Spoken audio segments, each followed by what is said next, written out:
আমার ভাঙা ঘরের আলো নিভে গেল। কিন্তু টুকটুকিকে রাজীব মণ্ডল যতই ভালো ভালো খেতে দিক, যতই তার প্রতি মিথ্যে ভালোবাসা দেখাক না কেন, খা খা, পেট ভরে খা বাছা। তোকে আমি যে কত ভালোবাসি তুই জানিস না। তোকে ওভাবে তাড়িয়ে দিয়ে আমার বড় ভুল হয়েছিল রে। কর্তা, আজ 7 দিন হয়ে গেল গরুটা কিছুই খাচ্ছে না।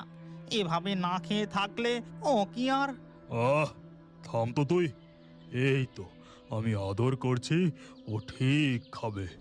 এরপর সেই দিন রাতের বেলায় দেখা যায় সেই বুড়িমা চুপি চুপি এসে, কি রে টুকটুকি, কেমন আছিস?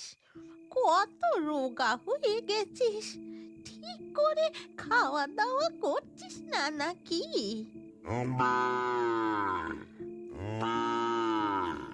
চুপ চুপ, সব